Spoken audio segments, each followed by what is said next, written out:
أعوذ بالله من الشيطان الرجيم بسم الله الرحمن الرحيم تبارك الذي بيده الملك وهو على كل شيء قدير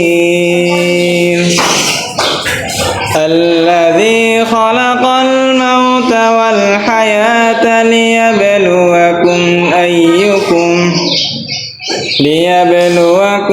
أيكم أحسن عملا وهو العزيز الغفور الذي خلق 7 سماوات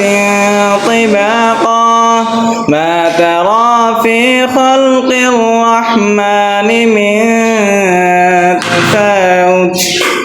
فارجع البصر هل ترى من فطور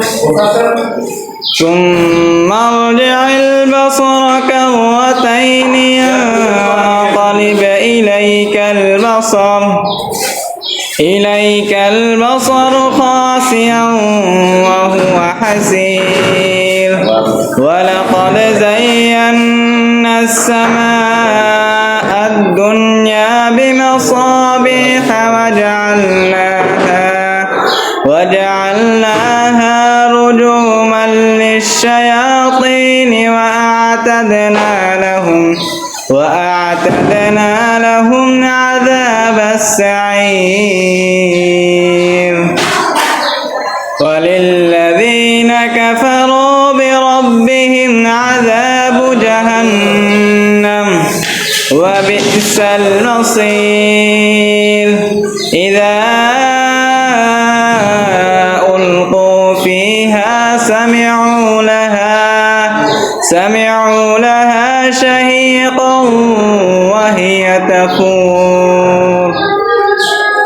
تكاد تميز من الغيظ